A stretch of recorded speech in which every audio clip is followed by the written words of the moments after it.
welcome to the Explaining History podcast. Today I want to talk about a slightly less well-known period of economic crisis for Britain during the very early 1920s, and it's referred to by economic historians as the Forgotten Depression, and it begins in the immediate aftermath of the First World War. Now, if you read Adam Tooze's book, The Deluge, which is a brilliant, brilliant book, and I really recommend it to anybody wanting to understand the First World War and everything really up to the start of the Great Depression. The point he makes is that from 1916 onwards, the real world transition, more significant than anything else, is the dramatic rise in economic power of the United States of America and the ability of the United States of America to essentially finance the war. Wall Street banks, which by 1916 were being essentially underwritten by the Federal Reserve, paid for the Battle of the Somme. The British, this had gone from being a creditor to a detonation by 1916, and certainly a considerably greater detonation by 1918. The war cost £3.25 billion. I'm going to come back to you with what that means in our money a little bit later on. The British had lost 750,000 men, and if you factor in colonial and Dominion troops, well over a million. And this took a real pounding. This obviously had a huge personal and emotional cost, but also an economic cost as well. These were skilled men from all aspects of society. Britain's industries had been forced to switch to war production, and instead of supplying export markets, and lots of those export markets were lost and never fully recaptured. Britain had been cut off from its most valuable markets by German U-boats, and 40% of British merchant shipping had been sunk. The 1914 exports accounted for a third of Britain's total wealth, and by 1918 that had declined to a fifth. In 1918, the level of imports was the same as it was in 1914, but the decline in exports meant that the country had a negative balance of payments, i.e. there was a net outflow of cash from the country, not one pouring in. So Britain is not only a detonation, but ceases to be a surplus nation. If you look back at the podcast I did on the end of the Bretton Woods system, I talked there in depth about the difference between surplus and deficit nations, but what it really means is that in terms of balance of payments, the amount of imports versus exports, imports exceed exports. And the debt that Britain had accrued made Britain economically very vulnerable, and as we shall later see, in 1931, politically very vulnerable as well. The debts were 136% of the country's entire annual economic output in 1919, and the damage to trade left Britain greatly weakened. By 1920, the total British debt was £8 billion, and in that year, the government's annual budget came to £800 million, but £300 million went directly on debt repayment.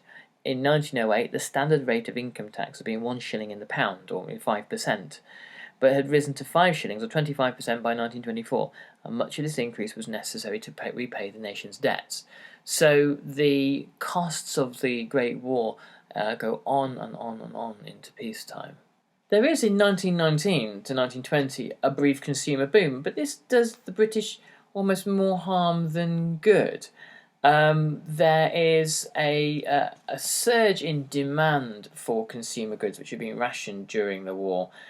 Cigarettes and soaps and chocolate and that sort of thing. And this was evidence in the eyes of some, in the eyes of an over-optimistic coalition government, that the worst of the feared post-war slump had been avoided, and that the country would now bounce back into prosperity, having won the war, and having been able to avoid the mass destruction in France and Belgium. Britain obviously was largely physically unscarred by the war. So during the war, individuals and businesses had been unable to spend cash and accumulated it in savings and bonds. In 1919, consumers and businesses spent their savings, and individuals, as I mentioned before, bought luxury items. And there was also a huge speculative boom. Because it seemed that the economy was picking up and thriving, there was a dash to acquire businesses and to invest in things like shipping lines, coal mines, steel mills, cotton mills, the kind of heavy industry which had long since lost its comparative advantage. What there wasn't was a wide-scale investment in the kinds of new industries which were developing on the at the end of the war. If you read Dermot Jeffries' fascinating book Hell's Cartel, all about I.G. Farben, the thing that comes across throughout that is throughout the 1890s all the way through to the 1920s and 30s is that new industries such as the chemical industry in Germany are constantly considered a higher priority. I mean, Britain has companies like ICI, for example, but the German chemical industry, which was closely related to ICI, has is far more significant and protected and invested in. Britain really looks in the 1920s, the early 1920s, looks to the past to deal with the economic problems of the present, and particularly investors look to industries which are already on the wane and have been dealt a serious hammer blow by the war. So during this speculative boom, businesses issued new shares for traders, investors, and other businesses to buy. More money poured into the London Stock Exchange market than at any other time previously in British history. The total amount of new shares issued dramatically increased from £65 million in 1918 to £384 million in 1920. And as I said, it was shipyards, cotton mills, and coal mines, all poor investment choices, which were the main items for sale, and the ones that seemed to be, in the eyes of investors, the easiest wins. The reason why these things become poor investments is that the monopoly that Britain had over these industries had vanished during the war, and Britain had new competitors in America, Japan, and South America as well. In addition to this, these industries had become outdated and had received little investment throughout the wars, making them uncompetitive. In the case of shipping, there was an assumption by investors that global trade would quickly resume. But not only does it not resume, but by 1919 there is a global surplus of shipping. So when supply exceeds demand, values and prices drop significantly. So Britain's wartime industries, still in the process of returning to civilian use, couldn't keep up with the level of demand. Goods in short supply became excessively expensive, and as a result demand declined and the boom came to an end. Now it's important to talk a little bit about some of the political context of this period in time. Since December 1916, Lloyd George had made sure that the trade union movement had always appeared somewhere in the war cabinet to really bring the Labour Party, which was still, in his eyes, not a challenge but a potential threat to the Liberals and Lloyd George's wartime coalition, and possibly a serious electoral threat after the war in 1918. He thought that the pro-war faction of the Labour Party could be co-opted for Lloyd George's war aims. Ramsay MacDonald, who had emerged as the leader of the party, the first Labour Prime Minister, Ramsay MacDonald was anti-war in 1914, and he was faced with serious challenges from within the party. The Labour pro-war Shadow Minister Arthur Henderson, but even Henderson eventually abandons Lloyd George. The Representation of the People Act in early 1918, before the war had ended, seemed to almost guarantee a Labour a Labour landslide in the not too distant future by granting the working classes 40% of whom would have been without the vote in 1914, by granting mass universal suffrage for working class men and nearly universal suffrage for women. Dramatically extending the franchise, logic would have dictated that there be a Labour landslide, but there isn't. The fact that it takes till 1924 to get a minority Labour government, and then 1929 to get a second minority Labour government, and 1945 to result in a Labour landslide, really tells you an awful lot about about politics in Great Britain in the early 20th century. That the working class voters, those who were Labour voters, weren't able to secure these kinds of titanic political victories, and a large number of working class voters were the kinds of blue working class blue working class voters, or a Tory working class, if you will. Something Karl Marx never really quite predicted. The reality as well was that a large number of newly enfranchised women voters who voted Conservative, as they saw it as a family of balanced budgets and family values, who represented security and aspiration and all these sorts of things. And working class culture, union culture, and Labour club culture was seen as kind of rather crudely masculine. Whether it was or it wasn't is rather beside the point. Anyway, as you can see, in this time of economic crisis, there is no working class socialist political breakthrough. Something that is flies in the face of conventional wisdom, really, and flies in the face of how the assumptions we have about economic crisis and political activism. Britain's first general election in 1918 is hardly remembered, or wasn't really thought of at the time, as a kind of a key moment in expansion of democratic functioning. As Adam Tooze puts it, he became notorious as a triumph of jingoistic nationalism under the shadow cast by Woodrow Wilson at the treaty outset of the Treaty of Versailles, the Paris Peace Conference. I beg your pardon. The khaki election, kind of the second khaki elections, the first was following the Boer War, was greeted by a barrage of criticism, not from the right but from the left. Faced with the degradation of this Parliament, Ramsay MacDonald, who had lost his seat, despaired altogether of human nature. The 1918 election saw massive gains for the Conservatives. Lloyd George still held together the national government, but it saw his Liberal Party electorally wiped out, and he at the head of a government comprised mainly of Conservatives.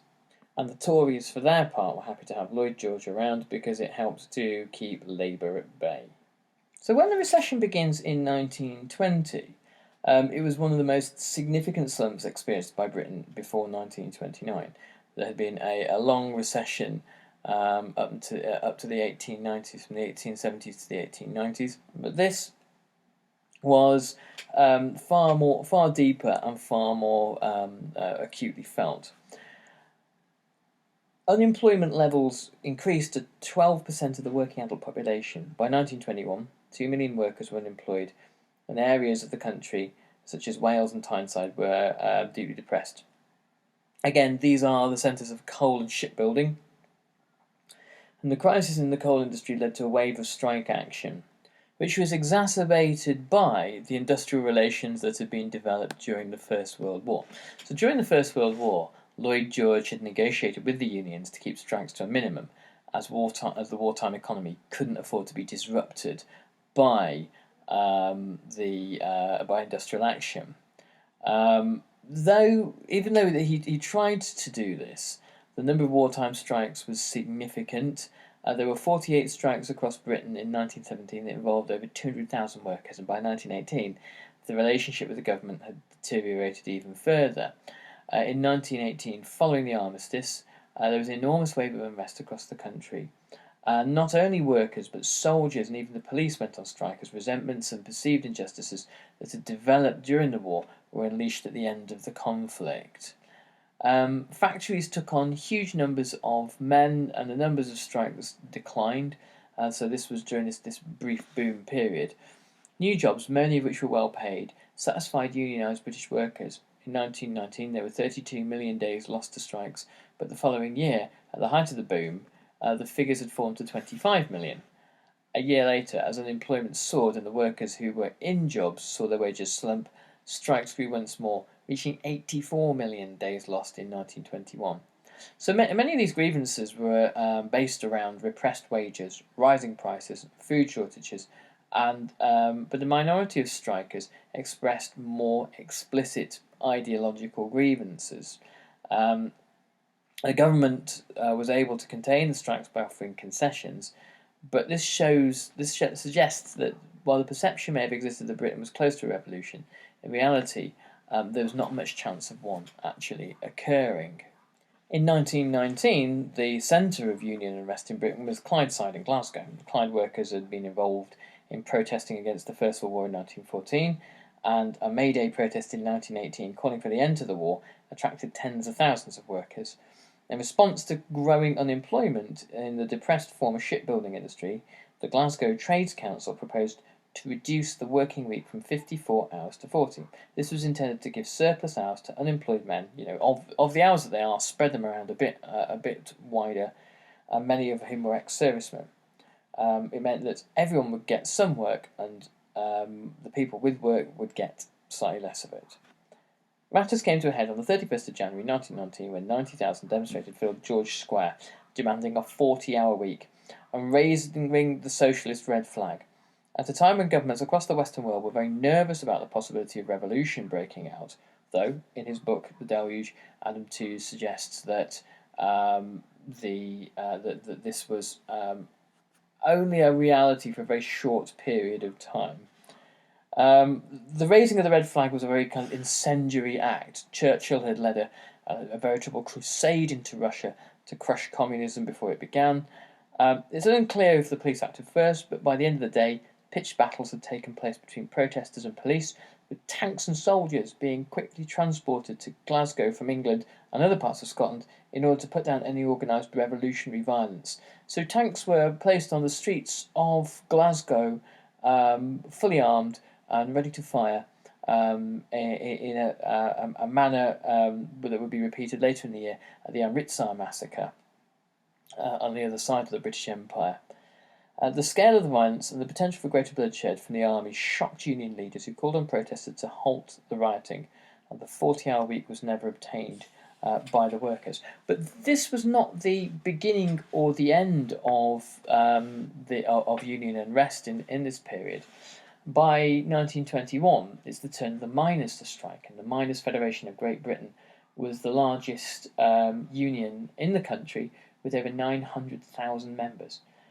Wartime government control of the coal mines had been popular with the miners who looked on the pit owners as lazy, greedy and incompetent. One of the great issues for the miners in encouraging them to embrace nationalisation eventually was the fear of pit disasters, pit accidents, and the idea that if the state was running things, at least they wouldn't die in quite so many hideous accidents. Once the government's control of the mines ended in March 1921 and they were returned to private industry, wages were cut and hours were lengthened in order to compete with foreign coal imports. The high levels of unemployment in 1921 enabled mine owners to reduce wages, knowing that miners did not have any other work to go to if they left their existing jobs. So they simply were relying in the most cruel way on the laws of supply and demand. The Miners' Federation of Great Britain, the National Transport Workers' Federation, and the National Union of Railwaymen had discussed the possibility of united strike action to protect wages if a post-war economic slump had occurred. So the triumvirate of railway, transport workers, so dock workers basically, and coal, believed that it was possible to bring the country to a standstill. A miners' strike could easily be broken by the importing of foreign coal, but if dock workers refused to unload it and rail workers refused to move it across the country and strike, it could be potentially crippling and might quickly become a general strike. When union leaders refused to accept pay cuts, mine owners locked out their workers on the 1st of April, and the government used the Emergency Powers Act to send troops to South Wales in anticipation of unrest and violence. The miners' attempts to strike in 1921 were sabotaged by other branches of the Triple Alliance abandoning their cause, so the NUR and the NTWF. And this was referred this infamous date in British Labour history referred to as Black Friday.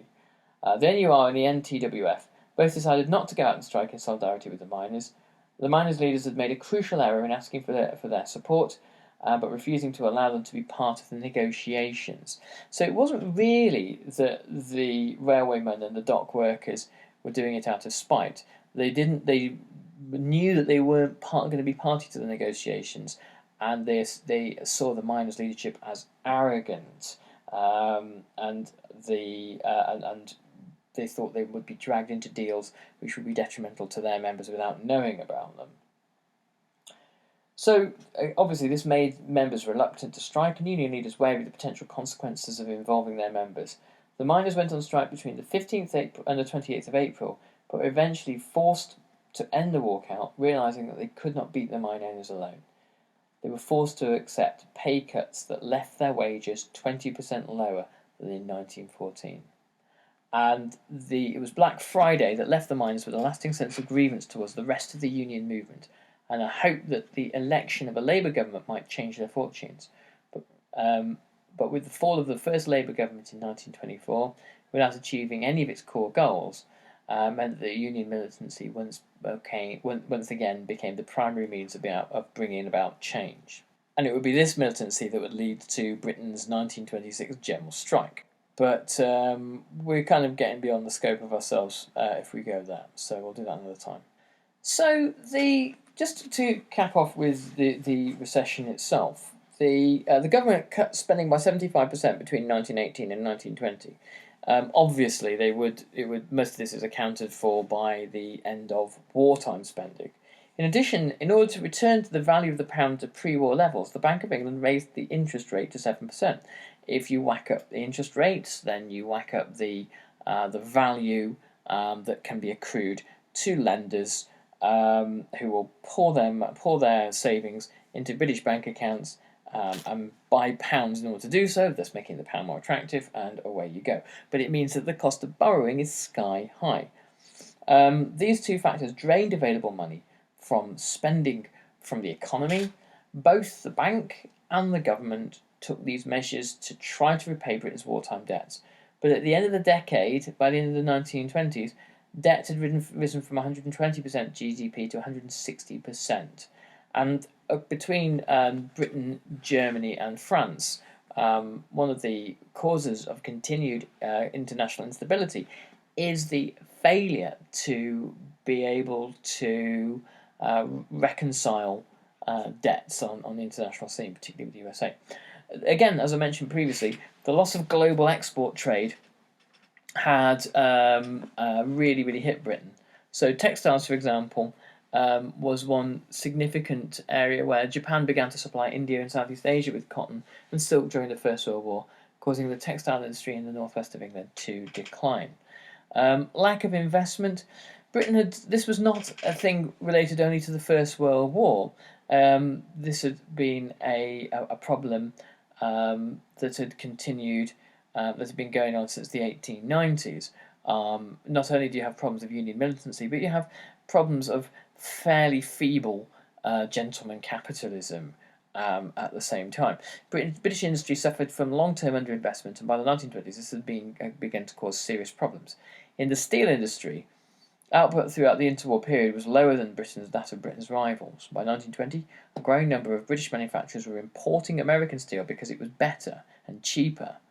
By 1937, British steel foundries were producing 83,000 tonnes of steel a year, but American foundries were producing 210,000 tonnes, and Germany was producing 125,000. As I said, there were poor industrial relations, but it was in many ways that the attempts to solve the problems that made matters even worse. Lloyd George thought there was little choice but to wait for the economy to improve on its own. This is a kind of classic economic liberal thinking: hands off and let the business cycles do their magic. He was anxious to appease middle-class voters who were experiencing financial hardship after 1920, many of whom wanted to see tax cuts and less government spending. He advocated a policy of spending cuts known as retrenchment. So in 1921, he appointed Sir Eric Geddes to implement greater cuts in public expenditure. High taxes were blamed on high spending, and Lloyd George hoped tax cuts would stimulate the economy. Geddes recommended £87 million of tax cuts in the 1922-23 budget, and most of these came from the government military budget, but health, welfare and housing budgets were reduced from £205 million in 1920-21 to £182 million in the years 1922-23.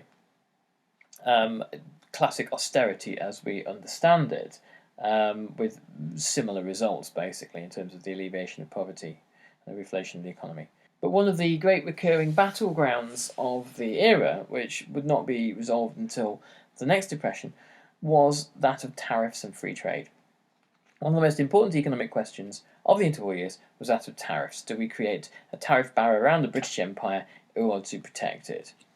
For most of the previous century, Britain had adopted free trade, and the depth of the post-war recession meant that many members of the government began to consider introducing tariffs in order to protect British industry and prevent further increases in unemployment, but tariffs inevitably put up food prices. Lloyd George had always believed in free trade and opposed tariffs.